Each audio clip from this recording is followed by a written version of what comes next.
I'm going to spend $50 billion to create 51% of the mining capacity in the world, and I'm going to steal all the Bitcoin in the world and take down the Western financial system.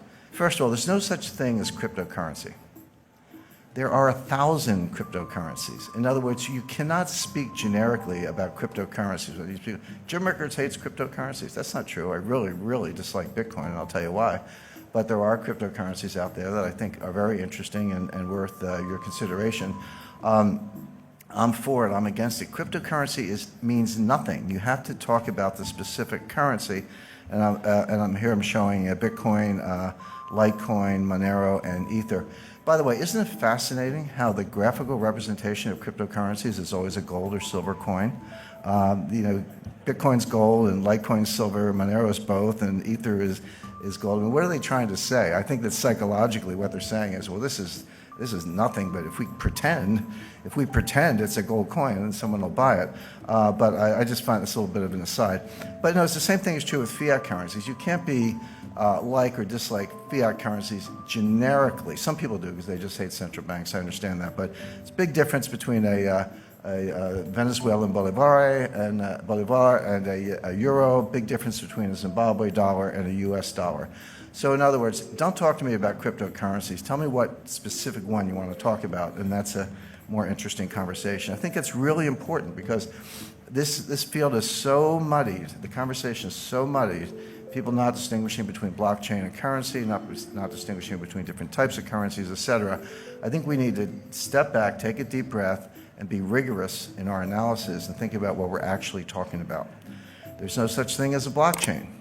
There are hundreds of blockchains. In other words, every currency, every token, every so-called smart contract, if you're using Ether, has a different blockchain.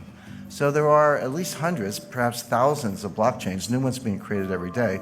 So again, don't talk to me about blockchain. Tell me which specific blockchain you're talking about, because they're not all the same, and this is critical. The main difference, there are many differences in this blockchain technology, but the main difference is validation. Because remember, the whole idea of cryptocurrencies and blockchain and the original Bitcoin and what Satoshi Nakamoto came up with is that we're going to have a trustless system. We're not going to trust banks. We're not going to trust clearinghouses. We're not going to trust exchanges. We're not going to trust central banks. We're not going to trust anybody.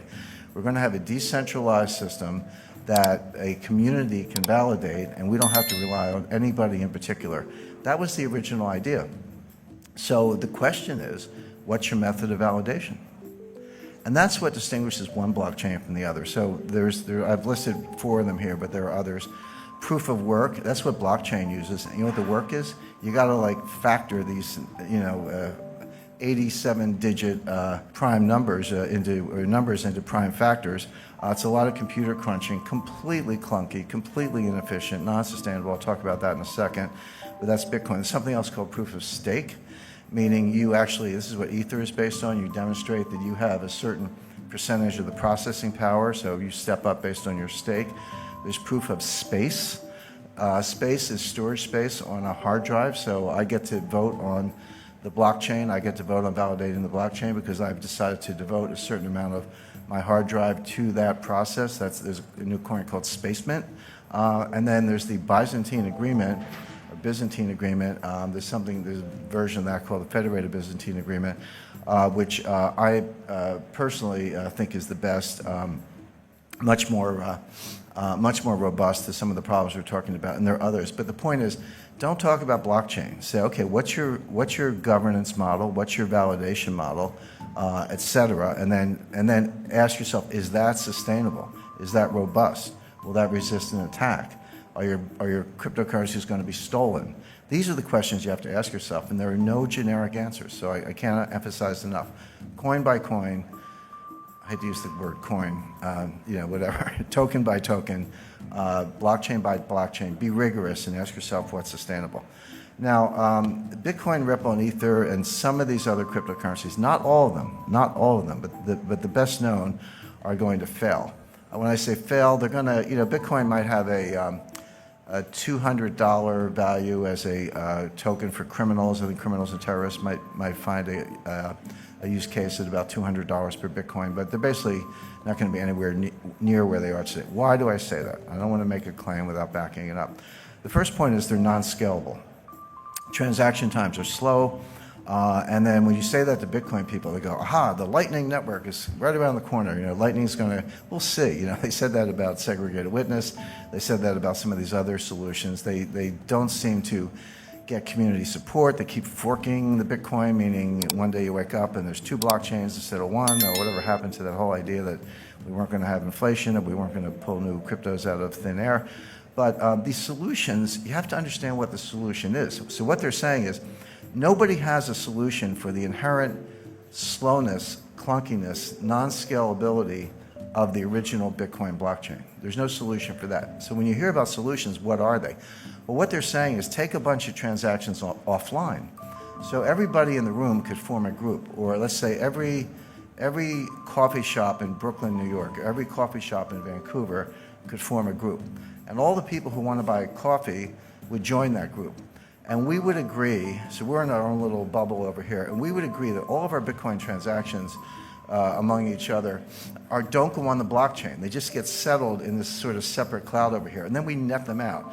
So, you know, I pay you 5 Bitcoin, and you pay the person next to you 4, and he pays the lady in the back of the room 10, and she pays me 7, and we net it out, and then periodically, and it could be daily, weekly, monthly, or whatever, we net all this stuff out, and then we take that net and we put that on the blockchain, so that the amount of transactions that have to go on the blockchain is greatly reduced. That's true. But what are we doing? We've created our own network. I got to trust the coffee shops. How do I know they're not going to steal my money? In other words, it's only a solution because you're completely negating the original idea. Well, sure, if you want to tear up the original idea and start over, that's fine, but don't tell me you're adhering to the idea of a decentralized trustless network, because you're not. All you've done is create another network. Somebody, you know, I get trolled on Twitter all the time. People tell me I'm an idiot and I don't know technology and all that stuff. And then my more sour moods, I tell them I was coding before they were born. But as far as some of these things are concerned, somebody said, well, you don't understand payment channels, and I actually do. And I said, yeah, I understand payment channels.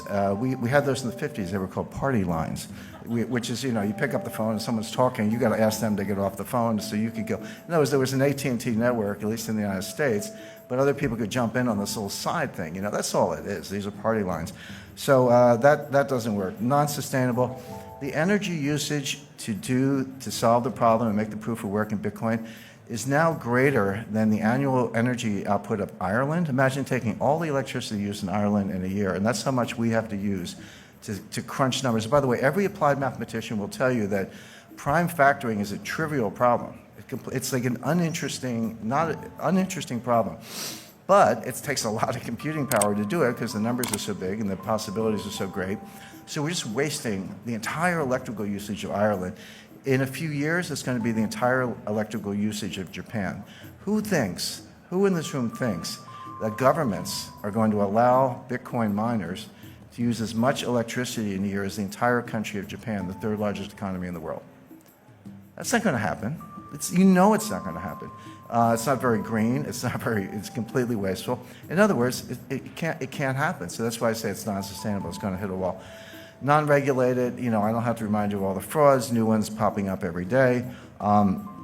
It's not just exchanges. Exchanges are, how do exchanges work? Well, you know, I want to go to a Bitcoin exchange. Well, you got to go in, you got to open an account, just like Merrill Lynch or Charles Schwab, right? So, you know, or Toronto Dominion. So you go, you give me your name, your address, your social security number, your bank wire information, give them all that information, and then send them dollars. And they say, okay, you got some Bitcoin, here's your confirmation. Really? How do I know you didn't just take my dollars and send me a phony baloney confirmation? How do I know you're not, you know, a Ponzi? You're using new money to pay off the old money. How do I know you're not Bernie Madoff in, you know, with a computer engineering degree? How do I know you're not a bucket shop? How do I know any of those things? The answer is you don't. So good luck with that. Not to mention Bitcoin whales. They estimate there are 1,000 people who control 40% of the Bitcoin. Now you got millennials buying, you know, 1/100th of a Bitcoin for, you know, $10 or whatever the math is, $100. But you got these, I call them the whales, these 1,000 people who have 40% of all the Bitcoin. You don't think they have a big vested interest in keeping the price up? And you don't think they wash trade, do wash sales? So A sells to B for 10,000, B sells back for 11,000, A sells back for 12,000, B sells back for 13,000. This is called painting the tape. It's the oldest trick in the book. And there's no profit and loss because we're selling the same Bitcoin back and forth. But what we are doing is creating a ticker that gets the millennials, I shouldn't pick up millennials, the 3 millennial children, but gets people all over the world, maybe a garage mechanic in South Korea took out a home equity loan or hawked his inventory, put his entire life savings into Bitcoin and has now been wiped out and is desperate and suicidal. That's what's going on. It's basically rich people stealing from the poor. Not a good business model in my view. And then finally, there's no use case other than criminals, terrorists, or tax evaders. Why is Bitcoin better than Visa unless you're a criminal? Now, if you're a criminal, I get it. If you're buying child pornography, you want to use the dark web and use some cryptos and all that. And if you try doing that with Visa, you'll probably get a call from the FBI.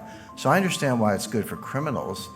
But if you're not a criminal, if you're not a tax evader, if you're not buying child pornography, if you're not an arms dealer, if you're not a terrorist, then why is Bitcoin better than Visa? There's really no use case for it other than crime. And then it's not elastic. And this is important because there's a finite number of Bitcoins, 21 million Bitcoin. They're getting closer to that level every day. And everyone's like, this is a good thing because, you know, the problem with central banks is they print all this money and we're going to have inflation. By the way, we haven't had any inflation for the last 8 years. Separate issue. I'll come to that if we don't run out of time. But, you know, we hate central banks. They print too much money, blah, blah, blah. So we're going to cap the number of Bitcoin. But money supply has to be elastic. It can't be too elastic. The problem with central bank money is that it's too elastic. The reason, by the way, gold is such a good form of money is that it grows slowly. It grows at about the tempo of world growth. It grows at about the tempo of population growth. Not exactly, but close enough that it's the best form of money anyone's ever discovered. But the problem with Bitcoin, when you hit a hard stop, which they will, and the economy keeps growing, but you want to back it with Bitcoin, so here's your money supply and here's your economy, that's inherently deflationary, right? Because each Bitcoin's got to support more and more growth, meaning your Bitcoin is worth more in theory, but the problem is you never get there. Why? Because if you have a deflationary currency, there's no bond market. The money supply grows based on credit, based on loans, based on various forms of borrowing. The money supply is just a foundation, and the economy grows with credit. Nobody wants to borrow in a form of money that's going to be more expensive when you pay it back. I'm not talking about interest. That's always part of the equation. I'm saying the money itself is worth more when you have to pay back the loan. No one's going to borrow on that loan, therefore no bond market, therefore no viable form of money. So these are all the reasons why this is going to hit the wall.